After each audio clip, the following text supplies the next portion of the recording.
Welcome to Awami times. नाज़रीन इकराम, अवामी times में आपका खैर मकदम है। हज 2022 की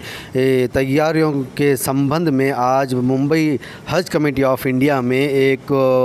मुख्तार अब्बास नकवी के साथ में आला अधिकारी और अहम शख्सियात, ऑर्गेनाइजेशन और एनजीओ के साथ बैठक हुई, मीटिंग हुई। मुख्तार अब्बास नकवी ने कहा है कि भारत में हज 2022 का पूरा अमल 100% ऑनलाइन डिजिटल होगा। इंडोनेशिया के बाद ज़्यादातर आज़मीन हज भारत से रवाना होते हैं। ऑनलाइन दरख्वास्त देने के अमल का जो आगाज़ है 1 नवंबर से शुरू हो चुका है और उसकी आखिरी तारीख 31 जनवरी 2022 रखी गई है। नाज़रीन इकराम, हम आपको ये भी बता दें कि हज कमेटी ऑफ इंडिया में हाल ही में आए हुए CEO जनाब याकूब शेखा साहब से भी हमने खुसूसी बातचीत की गई है और जनाब इनके अलावा रजिस्टर टूर ऑपरेटर्स और ऑल इंडिया हज उम्रा टूर ऑर्गेनाइजेशन एसोसिएशन के अहम शख्सियात में से जनाब हाजी यूसुफ खिराड़ा साहब और जनाब इमरान अलवी साहब और जनाब तामुली शौकत इब्राहिम साहब से भी हमने गुफ्तगू की है और उनसे ये जानना चाहा कि क्या क्या हाजियों के मसाइल को आपने जनाब मुख्तार अब्बास नकवी मिनिस्टर से अपने मुतालबात रखे, मसाइल को रखें और क्या क्या हाजियों के मसाइल पे बातचीत हुई है। देखिए अवामी टाइम्स की ख़ास रिपोर्ट। हम लोग ये कर सकते हैं कि जहाँ पे चूँकि एम्बार्केशन पॉइंट को कम किया गया है तो जो हमारे अटेंड करने वाले ऑफिसर्स हैं उनकी संख्या बढ़ाई जाए, फ़ोन नंबर्स बढ़ाए जाएँ जिस पे इन लोगों को इस बात की सहूलियत दी जाए कि वो अपनी किसी भी परेशानी को जो है उन नंबरों पर रिड्रेसल करवा पाएँ अपना और जल्दी कार्रवाई हो पाए।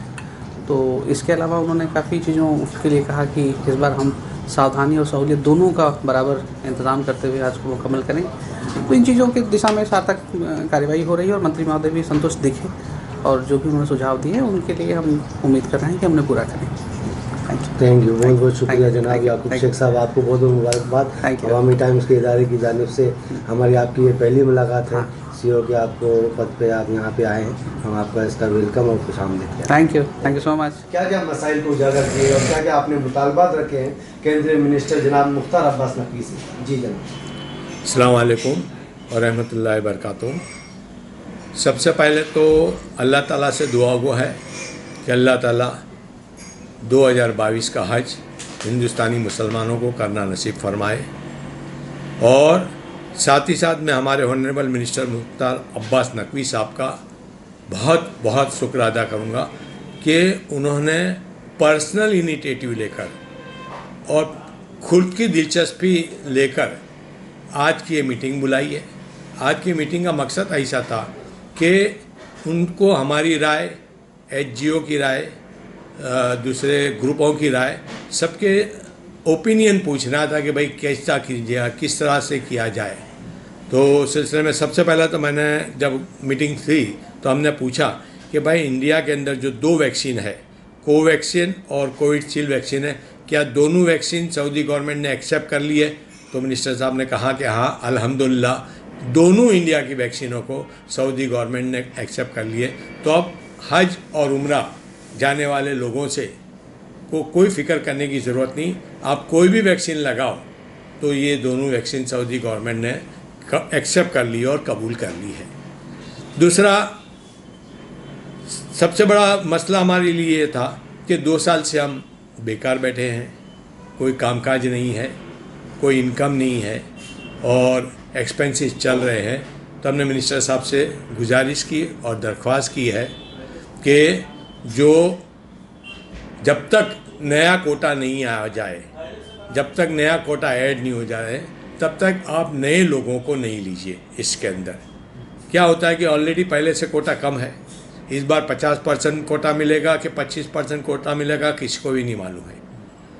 अगर 50% कोटा मिलता है तो हमको 27,000 टूर वालों को मिलेंगे और अगर 25% मिलता है तो 13,000 साढ़े 13,000 टूर वालों को मिलेंगे। अब उसके अंदर भी अगर नई एप्लीकेशन आती है तो जूने जो इतने सालों से काम करते हैं तो उनका क्या होगा। इसलिए हमने उनसे गुजारिश की है कि आप नए लोगों को लीजिए, हमको कोई प्रॉब्लम नहीं है, मगर जब तक नया कोटा नहीं आवे, नया कोटा ऐड नहीं होता है, तब तक आप नए लोगों को मत लीजिए। हमने मिनिस्टर साहब से दरख्वास्त की है। दूसरी हमने एक मिनिस्टर साहब से ये भी दरख्वास्त की है कि मेजॉरिटी ग्रुप लीडर्स और हज ऑर्गेनाइज़र की एज क्रॉस हो चुकी है। कोई 60 है, कोई 65 है, कोई 70 है। आज की सऊदी गवर्नमेंट के रूल के हिसाब से हज 60 के ऊपर को अलाउड नहीं है, उम्रा 50 के ऊपर को अलाउड नहीं है। तो हमने उनसे दरख्वास्त की है कि भाई आप इसके अंदर देखिए, कम से कम ग्रुप ऑर्गेनाइज़र को, जो हज के लीडर्स हैं, उन लोगों को एज से मुस्तस्ना रखा जाए। इस पर भी उन्होंने कहा कि हम गौर करेंगे। दूसरा सबसे बड़ा मसला ये था आज का कि आम हिंदुस्तानी रिटर्न फाइल नहीं करता है। अगर उसका रिटर्न फाइल नहीं है तो TDS 10% टैक्स करता है, और अगर रिटर्न फाइल किया है तो 5% कटता है। तो मिनिस्टर साहब ने कहा, उम्मीद दिलाई हमको कि हम इसको किसी भी तरह वेव करेंगे और उसको हम इंशाअल्लाह ख़त्म करने की कोशिश करेंगे। और मुझको पूरी उम्मीद है कि जिस दिलचस्पी के साथ मिनिस्टर साहब ने हमारे पॉइंट को सुना, लोगों को सुना, टूर वालों को सुना और तमाम लोगों को सुन के वो ज़रूर इस मसले को हल करेंगे और इंशाअल्लाह इस साल हिंदुस्तानी हाजीन जो है वो हज मुबारक के लिए जाएंगे। खुदा हाफिज़। जो मतलब उम्रा जो है अब तक के मतलब सारे दुनिया से जो है वहाँ से लोग देश से पहुँच रहे हैं। हिंदुस्तान एक मुल्क ऐसा मुल्क है जहाँ से अभी ये उम्रा का भी सिलसिला बंद है।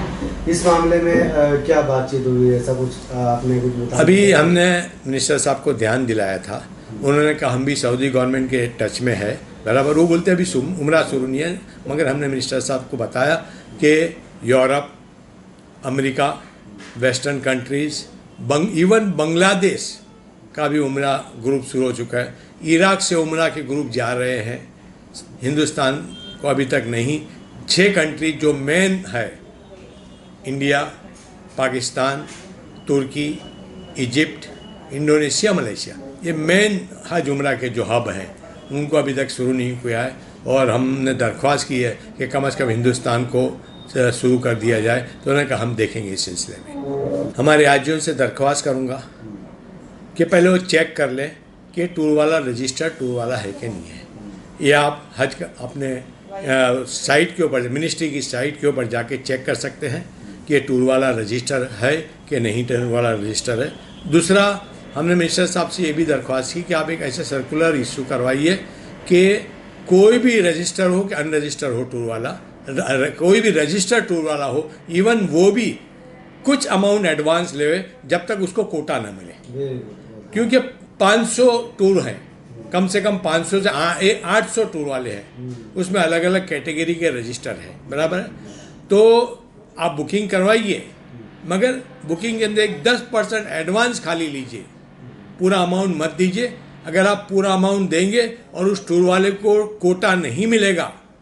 तो आपके पैसे बर्बाद हो जाएंगे और वो टूर वाला आपसे आ जाओ, कल आओ, परसों आओ करते रहेगा।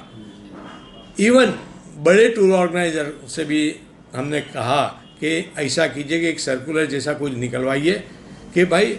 आप लीजिए, टूर बुकिंग करिए, मिनिमम अमाउंट के ऊपर टूर बुकिंग करिए और फुल अमाउंट मत लीजिए जब तक आपको कोटा अलॉटमेंट नहीं हो जाता मिनिस्टर की तरफ से, मिनिस्ट्री की तरफ से, तब तक आप पूरा पैसा मत लीजिए। ये हमने गुजारिश की और उन्होंने कहा हम इसके ऊपर भी देखेंगे, सोचेंगे। आज जो है वो मंत्री साहब ने हम HGO हज ग्रुप ऑर्गेनाइजर्स इन लोगों को बुलाया और हमसे हज 2022 के ताल्लुक़ से क्या हमारी रिव्यू है, क्या हम चाहते हैं, उस ताल्लुक़ से हमको बुला के हमारे से जो पॉइंट्स लिए, इसके अंदर खुसूसन जो थे वो कुछ पॉइंट्स बहुत ही अहमियत वाले थे। जैसे कि हमने सब में पहले डिमांड किया है कि जो टर्नओवर है, क्योंकि गुज़श्ता 2 साल से कोई भी हमारा कारोबार नहीं है और टर्नओवर पूरा ज़ीरो है, तो इसी ताल्लुक़ से हमने टर्नओवर के ताल्लुक़ से एक दूसरा जो फ़िक्स डिपॉज़िट है, जो पहले 25 लाख, 30 लाख और 35 लाख होती थी, उसको हमने कम किया है। हमने डिमांड किया है कि 1 लाख, 3 लाख और 5 लाख आप लिए जाए। उसी तरीके से हमने जो है वो और डिमांड ये रखी है कि सर जो FD के ताल्लुक़ से, क्योंकि हालात फाइनेंशियल बहुत ख़राब चल रहे हैं, उस चीज़ को नज़रअंदाज ध्यान में रखते हुए सभी लोगों के लिए, पूरे इंडिया के हज ग्रुप ऑर्गेनाइजर्स की फाइनेंशियल पोजीशन बहुत ख़राब है, इसके लिए आप ये कंसिडर करें। उसी ताल्लुक़ से हमने एज ताल्लुक़ से भी बात की है कि भाई जो HGOs है, जिनकी 50 साल या 60 साल की जो सीलिंग आ रही है, क्योंकि उनकी उम्र उससे ज़्यादा है, तो वो एज सीलिंग के ताल्लुक से भी हमने मिनिस्टर साहब को प्रपोज़ल रखा है कि एचजीओ को एज सीलिंग से एग्जम्प्ट किया जाए। फिर उसी के साथ में एक बहुत ही इम्पॉर्टेंट ये जो था कि भाई जो भी कोटा आया है इंडिया के लिए, उसमें से हमने ये डिमांड रखा है कि 50% आप जो है वो एचजीओ को दिया जाए। फिर उसी तरीके से हमारी और आगे डिमांड थी, ये हमने जो मिनिस्टर साहब को कहा है कि आप जो है वो कोटा जब डिस्ट्रीब्यूशन हो तो जो 2019 के अंदर जो क्वालिफाइड लोग थे उसी बेस के ऊपर उन्हीं को लोगों को आप जो है वो इस साल भी कोटा दिया जाए। और हमने ये भी कहा है कि अब जब तक कि कोटा अलॉट नहीं होता तब तक आप जो है वो फिक्स डिपॉजिट जो एफडी हमसे ली जाती थी वो ना लें। जिस वक्त में कोटा डिक्लेयर हो जाए आप हमारी एफडी उस वक्त में ले लें। इस तरह से हमने काफ़ी सारे मौजू पे पूरे हिंदुस्तान के टूर ऑपरेटर के बिहाफ पे ऑल इंडिया हज उमरा टूर ऑर्गेनाइज़र एसोसिएशन का मैं जनरल सेक्रेटरी हूँ, मेरे साथ शौकत तंबुली साहब जो है वो चेयरमैन है, और रफ़ीक शेख बीकन साहब जो हमारे प्रेसिडेंट हैं वो हमने अटेंड किए आज की मीटिंग, और साथ में हमारे बाबा भाई कॉस्मिक टूर्स एंड ट्रैवल्स और यूसुफ खेराना साहब अल खालिद टूर्स एंड ट्रैवल्स के थे यहाँ पे मौजूद, और इसी तरह से और अफशाहान आसिफ खान साहब असफहान टूर्स एंड ट्रैवल्स से। इस तरह से पूरे टूर इंडस्ट्री से 6 लोग थे, जिसमें से ऑल इंडिया रिप्रेजेंट कर रही थी सभी लोगों को, और अल्हम्दुलिल्लाह हमने पूरी ईमानदारी के साथ हिंदुस्तान के हुज्जाज इकराम के लिए टीसीएस का भी मामला जो था उसको मिनिस्टर साहब के सामने रखा, और सभी इश्यूज़ के ऊपर मिनिस्टर साहब को हमारी जो क्यूरीज थी, हमारे जो पॉइंट्स थे वो रखे, और इंशाल्लाह मिनिस्टर साहब ने उसको नोट किया है और कहा है कि कुछ ही दिनों में 8 से 10 दिन में हज 22 की एचजीओज़ की जो है वो प्रेस रिलीज़ की जाएगी। Thank you sir. के अंदर में ऑल इंडिया हज उमरा टूर ऑर्गेनाइजेशन का चेयरमैन के हैसियत से मैं शौकत तंबुली यहाँ पे हाजिर था। आज हमने जैसे कि हज कमेटी की जो दरखास्तें शुरू हो चुकी हैं, तो हमने उसमें खास करके मांग की कि भाई हमारे हज ग्रुप ऑर्गेनाइजर के लिए क्या तरतीब है इस साल के अंदर। तो मिनिस्टर साहब ने हमको ये वादा किया है कि इंशाअल्लाह 8-10 दिन के अंदर में इसकी प्रेस रिलीज़ निकल रही है, जिसमें हज ग्रुप ऑर्गेनाइजेशन के जो एप्लीकेशंस है हज 2022 के लिए वो इंशाअल्लाह अभी लेना शुरू हो जाएगा। फिर उसके अंदर में गुज़िश्ता 2 साल से इस मामला के अंदर में टर्नओवर हो नहीं चुका है, तो टूर मामला के अंदर कुछ टर्नओवर की कैटेगरी होती है, तो वो टर्नओवर को कैटेगरी रिमूव किया जाए, उसको निकाला जाए, इस हिसाब से हमने मांग की है। फिर हमारे पास में जो रजिस्टर्ड टूर ऑपरेटर हैं, तो तमाम लोगों 2 साल से इकोनॉमी हालत से जूझ रहे हैं, और इनके पास में एक हज ग्रुप लेके जाना ही एक बिजनेस की बात थी, तो वो थोड़ा सा 2 साल से उनको तकलीफ़ हो रही है इस मामले में, इकोनॉमी और उनके खर्चे और ऑफिस संभालना वगैरह। तो हमने इस साल में ये मांग की कि हमारे अंदर में जितने भी रजिस्टर्ड तकरीबन 700 से ज़्यादा कुछ रजिस्टर्ड टूर हैं, तो इन रजिस्टर्ड टूर ऑपरेटर को हर एक को कोटा मिलना चाहिए। ऐसी कोई तरतीब निकाली जाए जिससे हमारे हर हज ग्रुप ऑर्गेनाइजर को कोटा मिल जाए, इस सब से हमने बात की है। और एफडीआर की रकम को भी कम लिया जाए, और वो क्वालिफाइड होने के बाद में, यानी जब हम क्वालिफाइड होंगे आखिर में जब हमको रजिस्ट्रेशन सर्टिफिकेट दिया जाता है उसके पहले हमसे ली जाए, ये हमने खास करके उसके अंदर में एक मांग करी है एक हिसाब से। और जो डॉक्यूमेंटेशन होता है रिपीट होता है, तो इस डॉक्यूमेंटेशन के अंदर में कि कुछ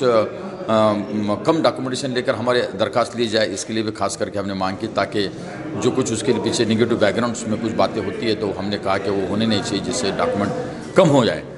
और उसके साथ साथ हमने ये मांग करी है कि जो हुज्जाज कराम के ऊपर में टीसीएस का जो फॉरेन करेंसी के ऊपर में कानून है, ये तमाम हुज्जाज कराम के लिए है कि टीसीएस के कानून को रिमूव किया जाए, ताकि हुज्जाज कराम के ऊपर में एक्स्ट्रा बर्डन ना आ जाए। जीएसटी के मामला में सुप्रीम कोर्ट के अंदर में हज ग्रुप ऑर्गेनाइजर के हिसाब से जीएसटी के मामला है, उसके अंदर में गवर्नमेंट ने कहीं ना कहीं जीएसटी काउंसिल में दखलंदाज देकर हमको हज ग्रुप ऑर्गेनाइजर को उसमें से कुछ रियायत मिल जाए। और हज कमेटी के हुज्जाज कराम को भी जीएसटी लगता है जो एयरक्राफ्ट के जो प्लेन के टिकट होते हैं उसके ऊपर में, तो उसके लिए भी हमने कहा कि उसके अंदर इस सब से उसके अंदर जीएसटी से इनको भी निकाला जाए।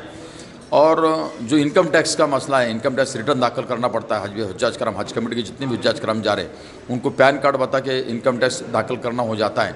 तो इनकम टैक्स में कई हमारे पास में हमारे भारत में रहने वाले मुस्लिम ऐसे कई लोग हैं कि जिन्होंने कभी पैन कार्ड नहीं निकाला, जिनका इनकम टैक्स से कभी ताल्लुक़ नहीं है, तो लिहाजा हमने गुजारिश की कि इनकम टैक्स डिपार्टमेंट से बातचीत करके इसके हिसाब से भी खास करके जाए।